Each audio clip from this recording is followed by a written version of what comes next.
So essentially what we're going to do here tonight is we are going to do a little recap of our SHOT Show experience, right? Yeah. It was your first go, my second go. Yeah.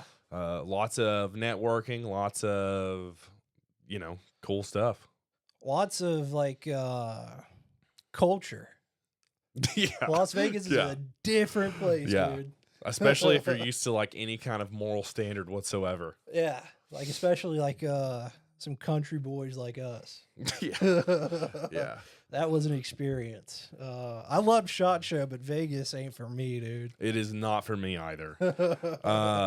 It was definitely an experience, though. It was good. We met a lot of good people. Once you get outside of the expo center, dude, rough. We met some really interesting people. There was that one chick that helped us get a taxi. She is from New York. We were in like a no parking zone, so no taxi wanted to come to us, and we're just standing in the street with a stranger. She'd go like, yo, yo, waving at these taxis, dude. I didn't know what to do. I just joined in. I'm jumping up and down on the side. Yo! Yeah. Yo! That was crazy for sure. And then the chick that picked us up was like, the reason nobody was picking y'all up is because that's illegal, man. Yeah. We'll get fined. It's a no pickup zone. I was like, oh. We're just jumping in the street acting like like animals. Oh, that was funny, dude. That was a good time. But also, I mean, we just saw lots of cool stuff. A lot of stuff that we wanted to see and planned prior to. But before we get into all that, like I said, it was your first time. Yeah, first time. First time at SHOT. First time at SHOT. First time in Vegas. What did you think? Like walking in, like I mean, obviously we had our flight in, and we're poor, so it was Frontier, and then you had your. I was just laughing at the plane ride, anyways. But you walking through the doors of the Venetian Expo Center, dude, seeing everything for the first time. It was pretty overwhelming. It's like a dream come true. Because I'm like kind of borderline, dude. Guntism? Yeah. I've got a little bit of the touch of that tism, especially when it comes to guns. It's like a special interest, you know. Some people like trains, and I'm all about guns and pews. I guess you'd say these Glocks, dude. Shit. But yeah, I thought it was super cool. Very overwhelming. Like you walk in and it's just wall to wall gun manufacturers and ammunition and optics, and like it's a lot to take in at once. It's like overwhelming. Yeah, you pretty much have to have a plan. Oh yeah, you have to like sit down and like really look at it and kind of map out like exactly what you want to see. Mm-hmm. And I was not as prepared for that as I thought I was. I had like a few booths in mind that I really like. I knew I wanted to see. I knew I wanted to see like Unity Tactical and a couple of those other kind of like niche ones that make really cool stuff. But I had no clue like the scale that we were talking about. Yeah, dude. It's especially if you don't know what all's going to be there at first, just product wise. Because whenever you think, okay, every innovative product of 2026 is going to be there, you're like, oh, okay, well, there'll be a few of these guys. Like all of your big name manufacturers, Glock, SIG, you're like, that's what you're expecting. Not an entire floor of these smaller companies that you've never heard of. Companies you've never heard of, but they're still like making some pretty cool stuff. Well, and most of your cool stuff is down there. Yeah. It just depends on what all you're into and what you're looking for. But I mean, you're talking everything from the tactical mindset type of things to literally any kind of gun accessory a man could want. Yeah, gear, for sure. Out the wazoo. One of the cool things, like in the downstairs section, and sort of like the offshoot places that I wasn't really expecting, but there's quite a bit of like tactical medicine. Yes. Like a lot of like bags, a lot of like different companies that were making those kinds of products. One of them was, I want to get the name right, but I believe it was Sunshine Safety. I know which one you're talking about. I don't remember the name of it. Yeah. They make a really cool little IFAK pouch. I'm really interested in that. That's one that I'm wanting to check out and do a review on. Yeah, and also, I mean, just those smaller companies like that, it's you get to see who's behind them, like who. And I know a lot of them is just their marketing team, but on the smaller company floors downstairs in the law enforcement section and things like that, like you have these smaller guys who own the company, and who are they're the owner, manufacturer, like everything, And it's cool to meet those guys and see what their mission's really about. I mean, because you can tell if they're bullshitting or not. Yeah, you can tell like if they're passionate about what they're trying to like sell. Like, it's not just like here's what we got. They're like, here's why I did this, and here's the reason, and it meets this problem, and like nobody's really addressing this, so I made this product. Like, I think that's amazing. Yeah. It's crazy how much there is. But all that being said, I know we've talked about it here and there, but you've had a little more time to think about it. Yeah.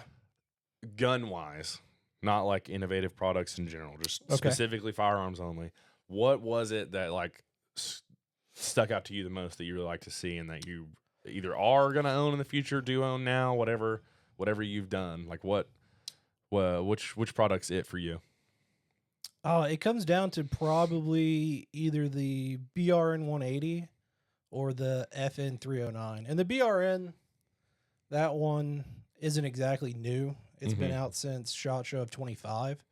So I'm kind of like late to jump on the train for that product. So we can address that later, but I want to talk about the 309 from FN. Yeah. Because that one seems pretty neat. Not for really any particular reason. It doesn't like really bring any like new amazing feature to the market, but for the price point from a company like FN, like it's gonna be hard to beat that gun if it's as reliable as something like their like 509. So I'm pretty excited for that one. Yeah, pretty neat. It's supposed to have like the same. Have you seen their reflex? No. I mean, I'm sure I have, but it's another pistol they're selling. It's like a more concealed carry platform. Yeah. Like are we talking like 365, 43? Yeah, like a 365 or like a slimline, like the 43 or the 48 kind of size, you know? Yeah. But they've kind of taken those same internals from the reflex and just made it a bigger pistol with the 309. Yeah. Because it operates on the same kind of like system as the reflex. So it's not exactly like a bare bones like striker fired gun. So it operates actually a little different than like something like a Glock. It's got an internal hammer. So like it's technically like a single action every time gun, which is interesting. Yeah. Very interesting to me. Pretty neat. So when you say it's single action every time, does it get that natural single action pulls or still feel like a... There's still a lot of play compared to something like a 2011 or a 1911. Any of your more like traditional single action guns. It's very much closer to a Glock trigger than it is to a 1911 trigger. Yeah, I get that. Just an interesting little thing about it. Like those kind of like engineering details like really tickle that gun autism, dude. Well, and a good thing about it is like the price point that it'll be coming in at, you know, because like a lot of people that come in entry level want something from a good company, like a reputable company. Yeah. That doesn't break the bank, and I feel like that's like their intro to that. You know what I mean? Because absolutely. Obviously our baseline we always use just because we carry them every day is Glock. You know what I mean? You're talking $500-$600 gun, and it's their competition essentially to like an entry level gun like that. Anyways. I can't remember the exact price point, but I want to say it's somewhere between $450 and $550. Somewhere's in that kind of like Glock price range. So pretty excited for that one. That one's going to be pretty neat. Now it's not released yet. I think they said like sometime around like summer of 26. Oh, okay. Yeah. So for me, the gun that I really like the most as far as like innovative or whatever, or like excited to see, was that the MC9 Prime Radian. That one's cool. That thing's sick. Yeah. Because you get Canic, right? They're coming up as far as their reputability and all that. Yeah, I'd agree. But you get a gun that's kind of in that same platform, right? The smaller, more carry style gun, and you get the ramjet, the afterburner, you get the backstrap, and the magwell, all from Radian, right? Which are all phenomenal stuff. And Radian being Radian, which is like a premier company when it comes to those, or premier manufacturer, for them to put their name on it says a lot about the gun itself. Yeah, for sure. I like the way it felt. Obviously, we didn't get to shoot it, but for a subcompact gun that holds, I believe, 15 rounds, I think. That sounds right. It was a nice feel. I like to see that one come to the market. Yeah, I was really impressed with that one too. Yeah, well, and for it to have all the Radian equipment on it and still be in that 1,000-ish price range is a big deal. Yeah, absolutely. Because that's normally something that you'd have to go and spend extra money on. Like the Radian builds are getting really popular. I don't know, like you look on Reddit or Instagram or anywhere that like gun guys are posting like their EDCs and stuff. You see a lot of ramjets. Well, yeah, because they're easy to install. Yeah, they're good, and they do exactly as they're advertised. They create a flatter shooting pistol. You know what I mean? Yeah, for sure. And you can't. Anybody that denies that is just kind of silly. They've not really got their hands on one yet. Yeah, because that afterburner is pretty nuts as far as what it does for the gun. I like to see it being used like in a way that to me makes sense. Because like if you are somebody who shoots like a Glock 17, a Glock 45, like these like bigger sort of handguns, they're almost a little too easy for me to control to really justify spending that much money on adding in the Radian stuff. Yeah, but when you get into like these smaller guns, you know, they snap up a little more when you're shooting. Well, yeah, they just weigh less. Yeah, so there's a lot less weight to absorb. Your that recoil pattern is a little more snappy. So to see it being used there, I think makes a lot of sense. I do too. I think that's a really good product. Mm-hmm. You're kind of solving that problem from the factory. Yeah. So that it's, I don't know. I don't think it's any kind of coincidence either that we both picked a gun that's like carry style. You know what I mean? Yeah. Just because it's something that we're going to use. It's not going to just sit in the freaking safe until we go to the range or something. Yeah. Those I'm pretty excited about. That's one I'd like to carry, either one of those, the 309 or the Radian. I wasn't too keen on 309, but it was just because I would just carry a 19, you know? Like. Yeah. Yeah. I don't think it's going to be better than a 19. If anything, it'll be like kind of on par with the 19. I think the Glock 19 is one of the best like carry guns ever made. There's no getting around that. Yeah, I dig them because they're just so reliable. You know what I mean? I mean, I'm and sure it's like there's the people, perfect size to me. Yeah, and there's people that have their things that went wrong or whatever, but on a mass scale, they're awesome. Yeah, for a gun to be in that many hands, as many people own a Glock 19, and for it to have such a good reputation, like that really means something. Yeah, for sure. Yeah. So back to you hit on the BRN 180. Like, so what do you think about that? I was always aware of the BRN 180. I found it really cool. And again, back to that like gun autism, I've always been kind of obsessed with like the Armalite AR-18. Yes. Because I'm a huge nerd for like the Troubles in Ireland. I don't know if you're familiar with like the history of that. Not to the extent that you are. So in Ireland in the 60s, I'm going to go on a tangent here. No, dude. Let it rip. Like late 50s, early 60s, throughout like pretty late into the century. The Irish were kind of like engaged in this like guerrilla warfare with like the English. And like I don't want to comment on like what side was right and what side was wrong. Both did some pretty horrible stuff. Yeah. But one of the main guns that they were able to import into Ireland and use to fight the British was the Armalite AR-18. And it's just like an iconic looking gun. Very cool if you see the original. And that was a piston driven gun developed by Armalite. Okay. They kind of got some contracts with it. It didn't really end up going anywhere. But it's like a very niche part of history where, like, if you're kind of educated in that, then you're familiar with the AR-18. Like, the Irish, like, even wrote, like, songs about it. Oh, really? Like, yeah, dude, they're pretty catchy. I'm not gonna lie. Like, look up like My Little Armalite. Yeah, dude. And that's what made you fall in love with a piston-driven gun. Yeah, it goes hard, dude.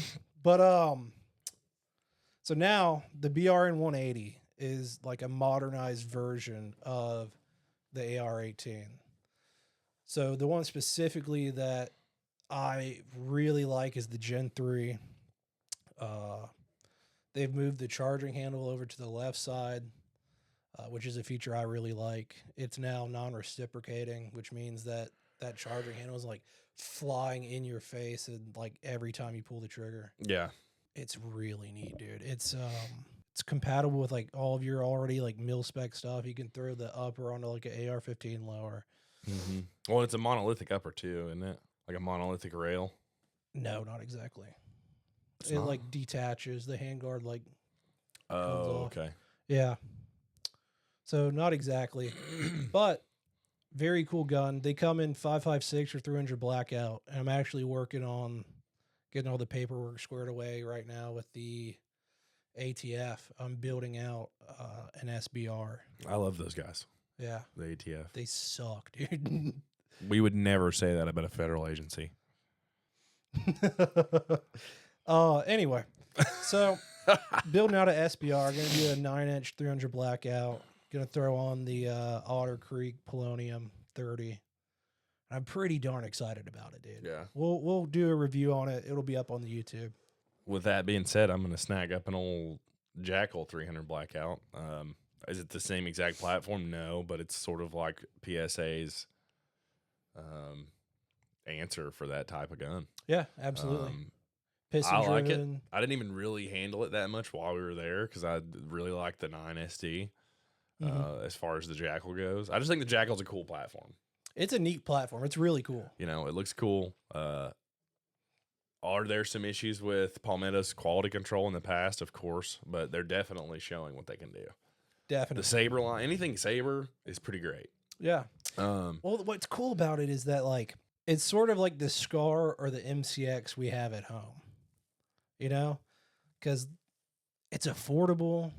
Anybody, it's not a high like barrier to entry for somebody that wants to get into like a piston gun. 100%. Well, it's like entry level budget. You can afford it, right? You don't have to freaking take out a mortgage on your house just to go out and get your gun. Because then what I like about that the best, obviously, is it gets it into more shooters' hands and it's allows you more money just for ammo in general. Because it's what good is your gun going to be if you can't afford ammo? Now I'm saying, you know, if you can buy an MCX, you can buy ammo for it. But like probably, unless you're just in credit card debt. Yeah. Well, yeah, that's a story for another day, I guess. But I'm excited about that. We'll do a comparison on both of those. The stuff that I got for mine, I tried to keep it as budget as possible, right? Yeah. So like I tried to go cheaper, less expensive. So like I got that the Primary Arms SLX Prism scope. Yeah. I got that, just the one times one that has the etched reticle. I thought that was pretty dope. But I got that, and I'm actually going to put I kind of want to torture test one of the Odin Minis from Olight. I want to see what that does on there. Because this gun, do you have any expectations for it? Like, what way do you think it's going to go? I think the light's going to come on. You know, I think that's what I'm shooting for. That's about it. Other than that, is it going to hold up as good as a Surefire or even a Streamlight? No, like probably not, but we're going to see. There's only one way to know. Yeah. So that'll be cool. And then I got a, what else did I get for it? I don't know what else I got for it. But I'll either be running the Salanjico Velos, whatever, LBP 7.62 can on it. Okay. Or the that Arrow can I have, one of the Lahar 30Ls. So I'm curious to see how that does, like how finicky the gas system is on there, because both of them have the adjustable system. But Yeah. with the Velos, it's a flow through can, so it's not really going to make much of a difference. But running that Aero, I want to see what it does in the Lahar 30 can, like versus with subsonic and non-subsonic and just in the gas. Like if there's a big discrepancy there, like if it's gonna just absolutely shoot through ammo just fine, or like be a pain in my ass. That'll be interesting to see. Yeah, I think it'll be cool. I think it'll be really cool. And then when that Canic Prime Radiant comes out, I will for sure be slapping one of those into the shopping cart. Yeah, those are going to be cool. So was there anything from Shotshow that you found like disappointing, something you wanted to see, got your hands on it, and just didn't like as much as you thought you would? I wouldn't say that exactly. Okay. I don't think there was anything really that was like a letdown, unless there's something right offhand that you're thinking of specifically that I don't remember. To me, I was pretty let down by the new Scar. Oh, yeah. I forgot about that. It's a gun that they're asking like 4K to get. Yes. So you're dropping 4,000 on a 308 kind of battle rifle. It should be perfect. Well, I feel like it's like the meatloaf of guns. Like they were like, just throw as much shit in there as you can, and it'll fill you up at dinner time. Yes. You know what I mean? That's how it felt. Because some of the features on it, like especially that ambidextrous bolt release. Yeah. It was just jammed in such a weird spot. Like trying to get to it is not very ergonomic. That was one of my biggest disappointments with the new Scar. Because they were talking about how cool this new ambidextrous kind of like layout was, and it didn't flow for me. Like it didn't deliver on the way that they were. Yeah. No, it was disappointing for that price point. Yeah, and especially with a company that produces good stuff. Like they make a ton of good stuff. Yeah. And it's like they did somewhat drop the ball on that. Just because there was like been dropping the ball on the Scar for a long time though. Yeah. Well, it was just like this one specifically, like they literally just took everything anyone said should be on it and we're like, let's just get it on there. Yeah. Let's just get it on there, make them happy. It doesn't seem like it was like well thought out. No, not really. Yeah. Like I'd like to know backlash on that. It'd be all right. I'd like to know what they changed in the design that all of a sudden you can suppress it.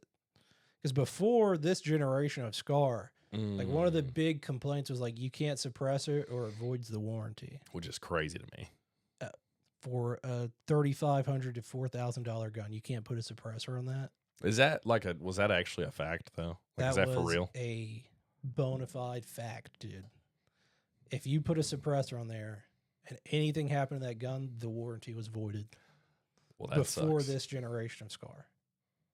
That's why I wonder. It has to be like a gas system thing. That's what I'm thinking. So I don't know if they've kind of dialed in the gas system in sort of a different way, or what they've changed to make it more suppressor friendly, or maybe it would have always been fine and maybe they've eased up on the warranty. I don't know.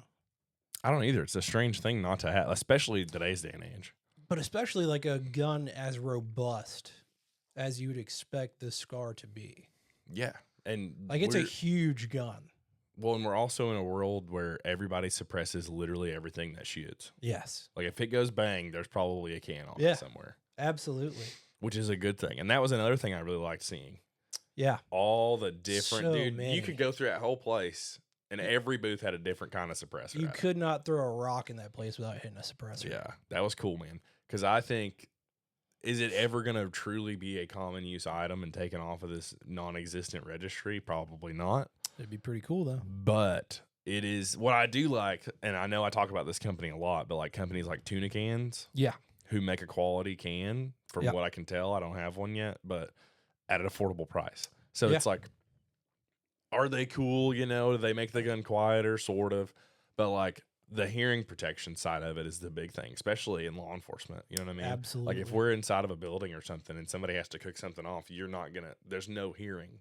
Yeah. And it's a disadvantage for the people who are there also, like that are not cops or not, soldiers or whatever, because it's going to be really hard if you get into an engagement with somebody and then you're trying to give commands to someone who is not the offender. You know what I mean? Absolutely. It's just something that I feel like gets overlooked a lot by agencies and things like that. I would like to see us improve there. Yeah. At work, but the effect that it has on like your situational awareness to just have these boom, boom, especially boom. with that old heater we've got, dude, it's a hell of a gun. It shoots good. They're accurate. I really like them. I know some people have their, tiffs about them, but I love the one we carry. I don't think, but it is absolute fireball cannon out the end of that thing. I don't think any serious like duty rifle should have a break on it. Yeah.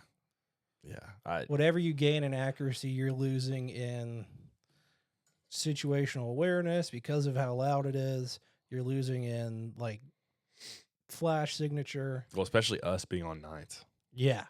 Like you especially if we're outside. If you're outside and you take a shot at something that boof, that massive freaking flame. Yeah, dude. It's rough. That I feel like kind of gets overlooked by it's just very common. Most agencies aren't going to think about that kind of thing, like the big flash suppression or you could just put like an A2, like a flash hider. Yeah, you could just put a flash hider on there, and that's going to take care of a lot of that. But yeah, like the percussion and stuff indoors, especially since we've got to be so alert. You know what I mean? And picking up on things and giving commands and, hey, do this, go do that, go do this. That's going to cause a delay in that. The last time we were on the range, I don't know if it was the last time, but like one of the last times, we were practicing moving and shooting with the rifle in like kind of a formation. Close proximity, yeah. Yeah. And I was between two of those rifles. Oh, yeah. With those big brakes on it. Yeah. Just huge honking brakes. Yeah, dude. And my brain was rattled. Like I had a headache for the rest of the day. And that's nothing to do with like the fumes or whatever.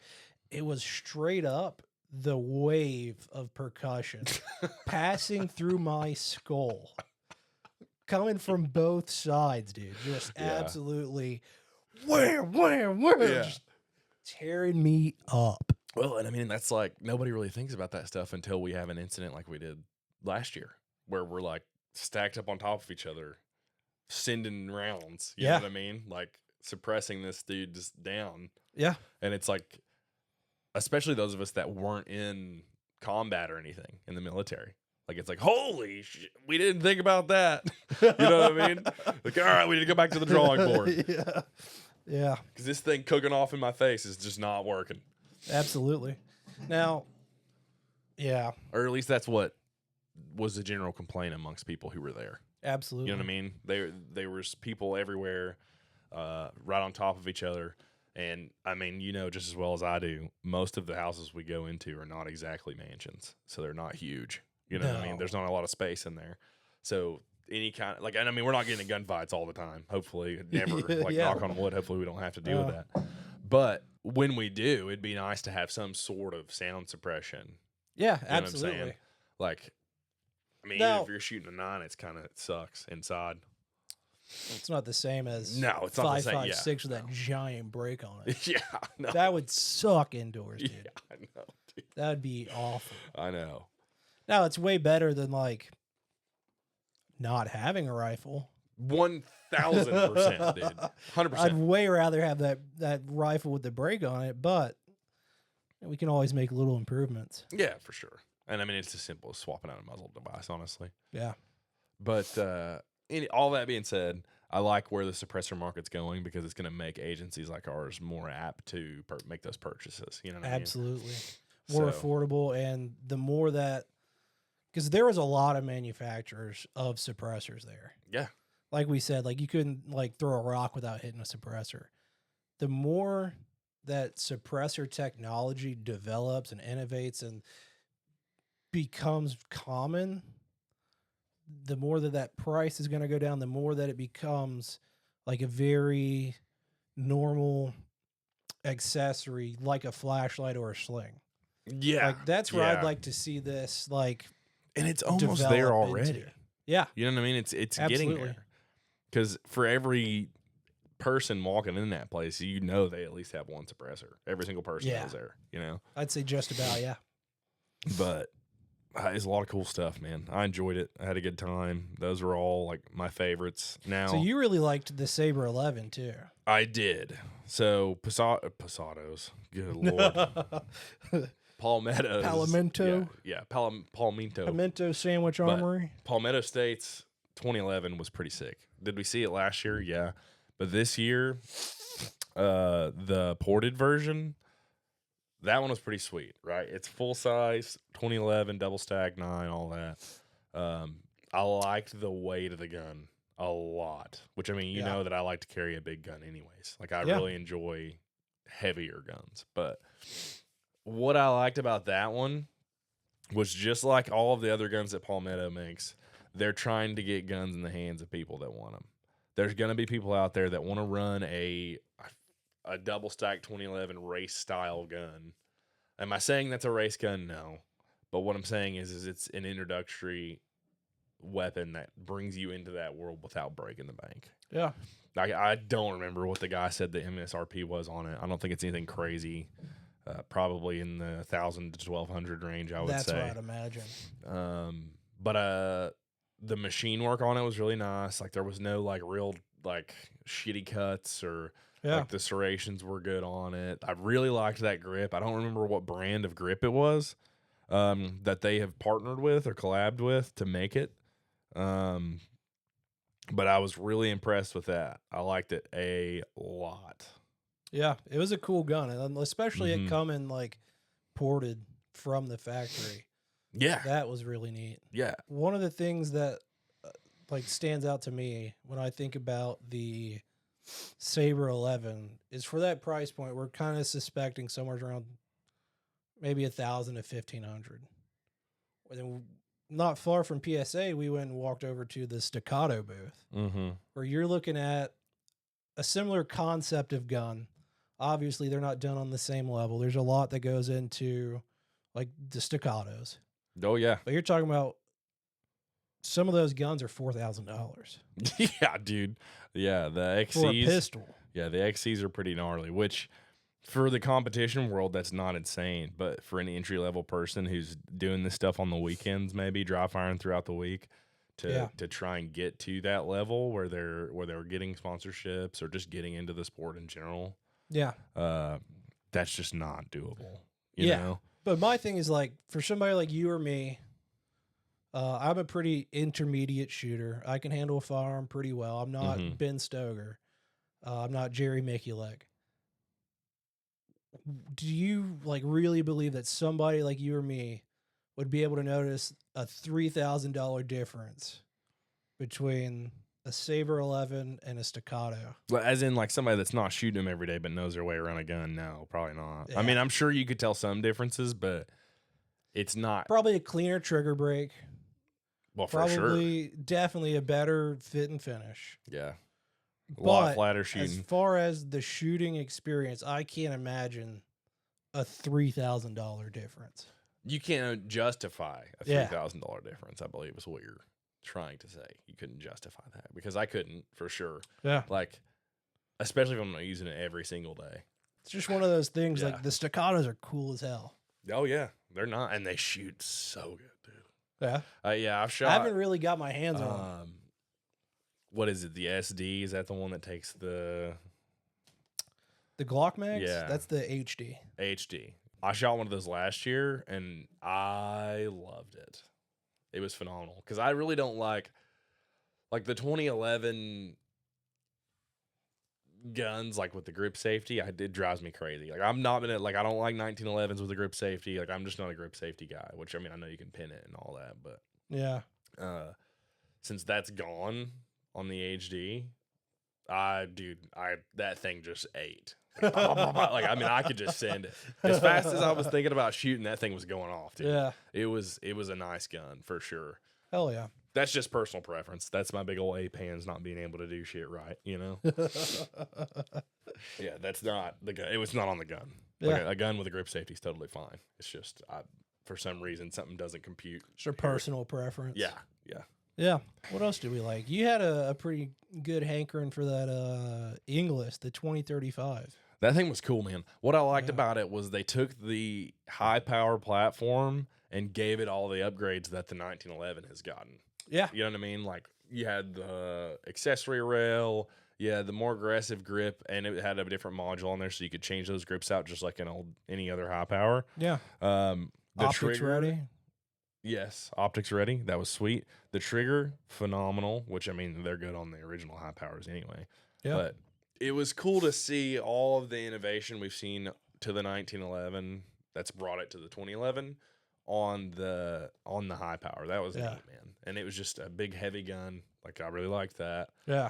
And aesthetically pleasing. You know what I mean? Very, like, very it's just aesthetic. a nice looking gun. Yeah. Like you just Cool look at it gun. and you're like, that's a badass gun, man. Yeah. And it's only like $750. Yeah. I'd like to see that catch on with other manufacturers that make these high powers. Just to modernize. Like, it's such a cool platform that doesn't get a lot of love.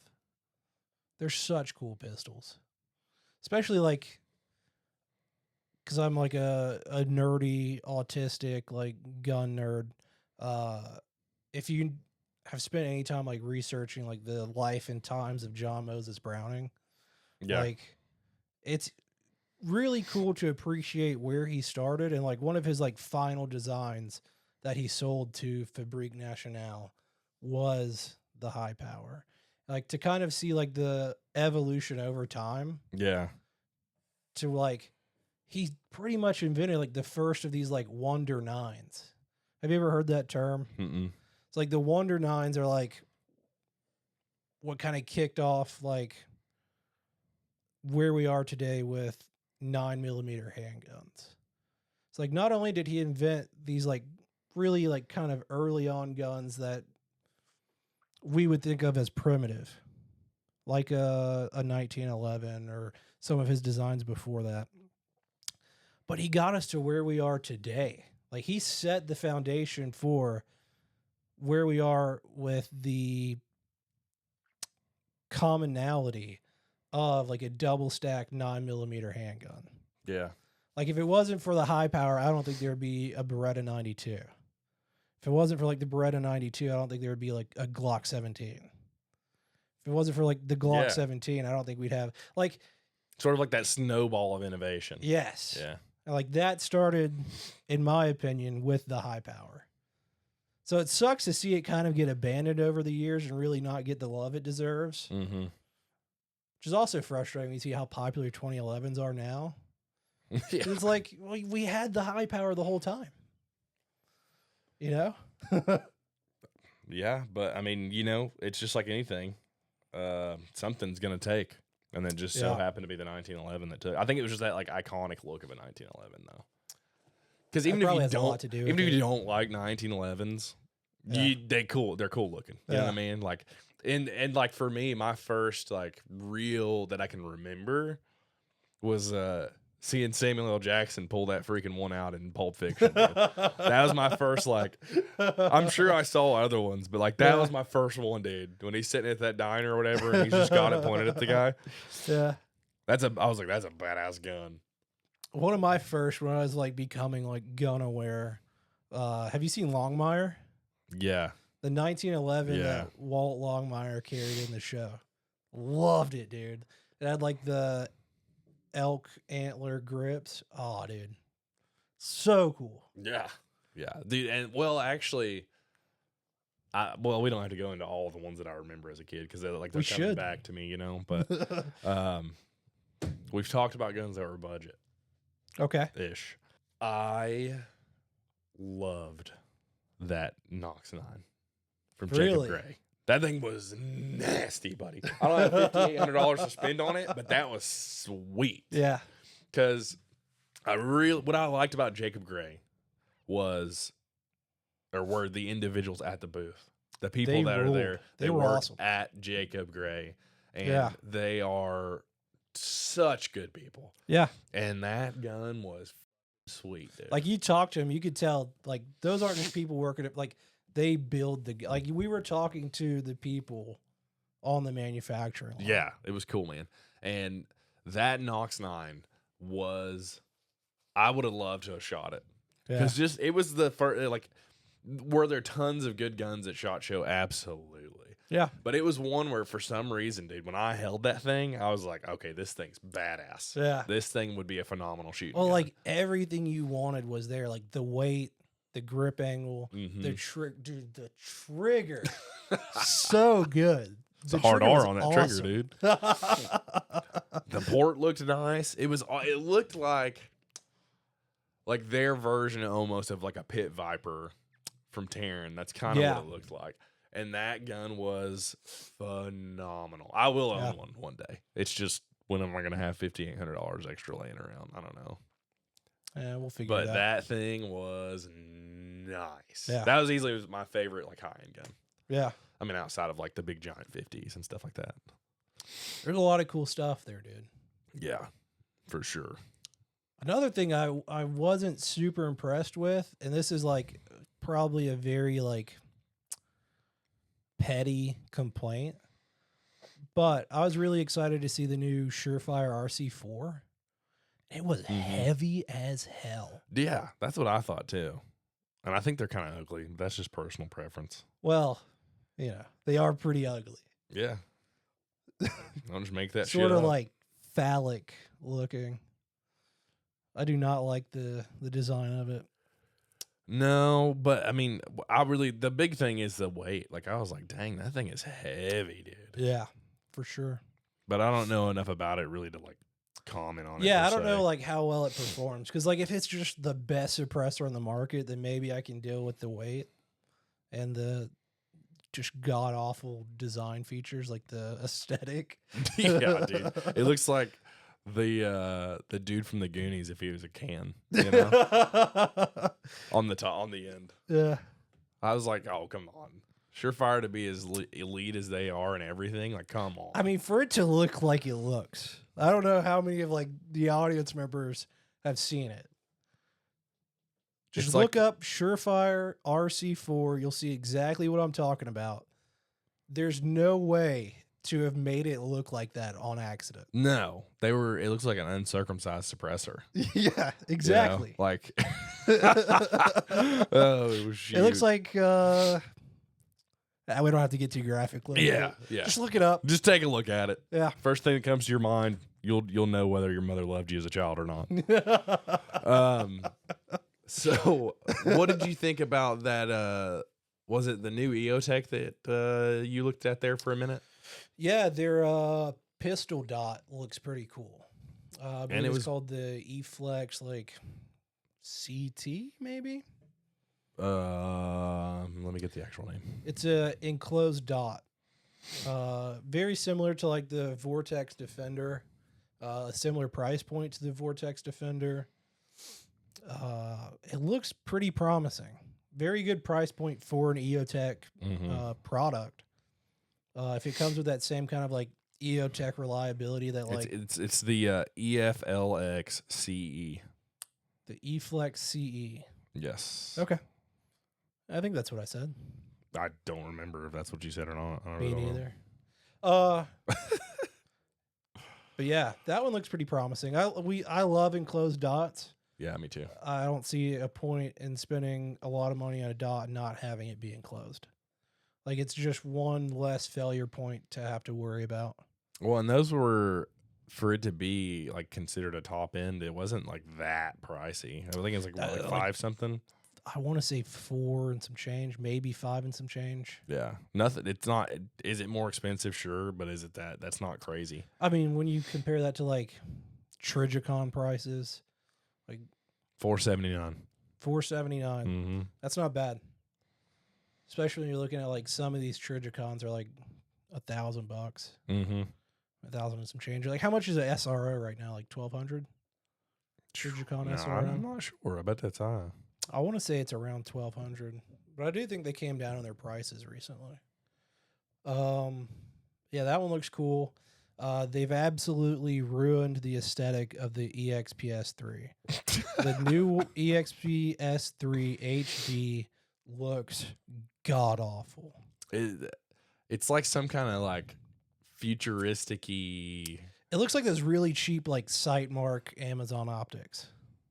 You know, it actually does. Yeah, even though Sightmark's starting to make some better shit, but they might be. No hate for Sightmark. If y'all are up in your game, proud of you.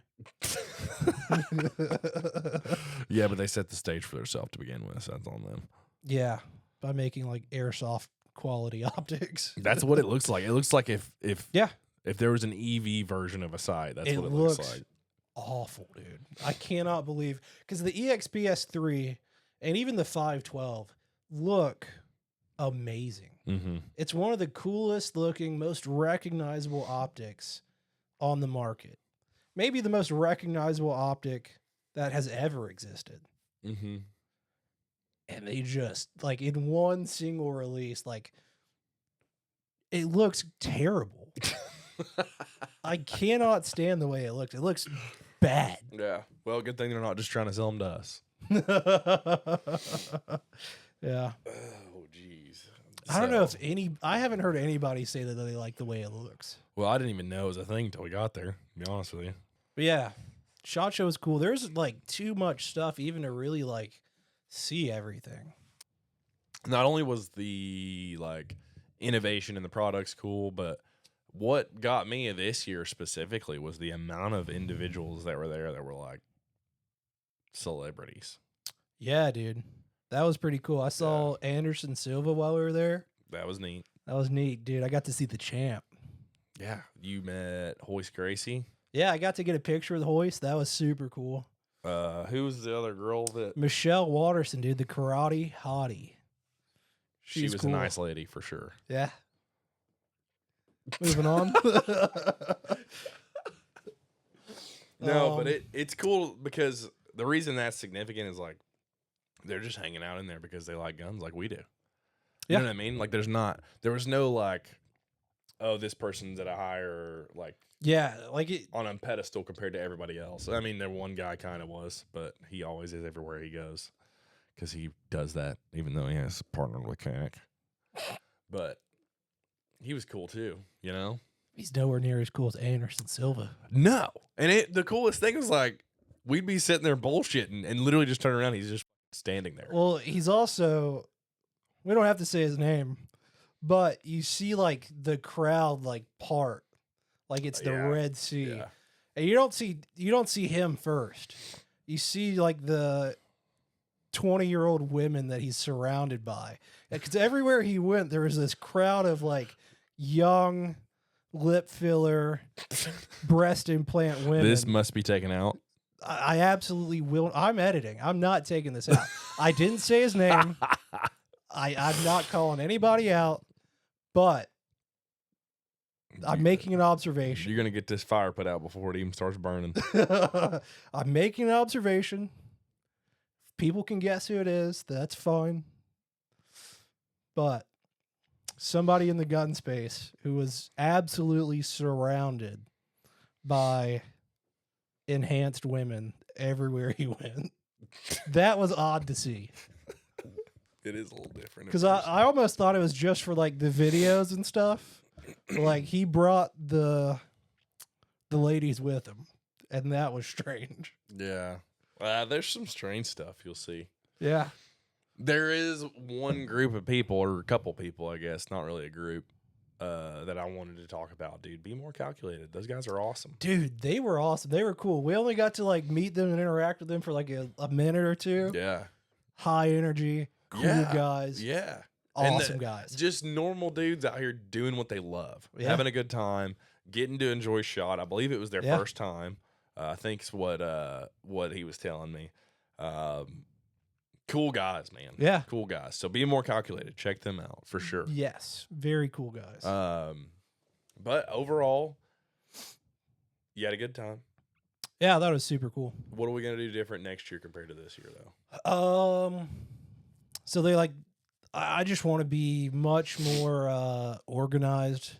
I want to really like focus on like getting content out in a timely manner. Well, and it's just like, you do got to do your research beforehand. We dropped the ball on that. Yeah. And you've got to have like must-sees.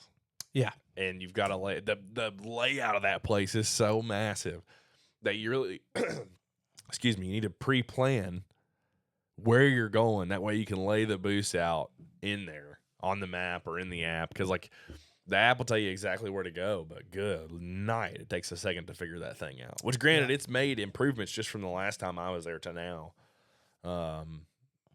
But overall, you've got to have a plan if you go to Shot for sure. Like it's got to be laid out. Like if you just go, we're just gonna go shoot content, cover cool products or whatever. You'll be chasing your tail for sure. If you don't have a plan, you're just scattered everywhere. Let's go here, let's go there. It was a good time. Yeah, that, and I wish they'd move it somewhere that was not Las Vegas. Yeah. I don't enjoy Vegas. I don't either, dude. If it's not Shot, I probably won't be there. I don't even like gambling. No, I don't either. I don't even really. Mainly because I'm an idiot. I don't know how. Same. You know? Yeah. I've never once have I done anything like that and been like, okay, I'm going to go in here and use whatever strategy to do anything. Anytime I walk into a casino, which has been 3 times now, I'm like, all right, if I put money into anything in here, I might as well just flush it down the toilet. Pretty much. Yeah. It's like you're just burning your dollar, but it takes an hour, you know? Yeah. Or for me, like 30 seconds. I just remembered something. I want to go back to the celebrity thing. Okay. Now, this guy I'm talking about, he's not exactly like a celebrity, but if you have a very specific kind of gun autism, you'll know who he is and who I'm talking about. So, day one, super excited. Roll up to the Glock booth. They're showing off the new Gen 6. We carry Glock Gen 5s for work.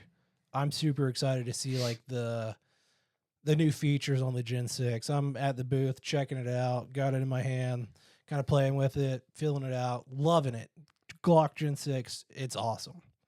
But as I'm at the booth, I'm talking to the guy at the booth. He's kind of explaining stuff to me. I could feel behind me somebody is standing too close. And I don't like that. I could feel their presence. Yeah, you well, know? just there in general, but yes. Yeah. But I can feel this presence behind me, and I'm trying to ignore it because I'm pretty stoked on this Glock. Yeah. And finally, like I turn around and I look, and it's Ian McCollum from Forgotten Weapons. And I absolutely like fangirl. And I think a lot of it was like just the surprise of like this guy behind me. Like I watch his videos all the time. Yeah. I was like, dude, what? And like, as much as like I was kind of offset by his proximity, yeah, I'm certain that the way I reacted to the surprise of seeing him had to offset him as much or more. Because dude, when I turned around and like freaked out, he's like, oh, he kind of looked a little startled. Yeah, well, a big ass dude like you turning around and going, whoa! Yeah, so if Ian McCollum sees this, sorry, bro. Oh, shit. Yeah, that was pretty cool. Well, dude, I think that does it for the recap. Yeah, I don't think I have anything else to add. That's about it. It was a good time. Make sure you're right with the good Lord before you go there. Yeah. No, I'm just kidding. I mean, well, you should always do that. But love, peace, and chicken grease.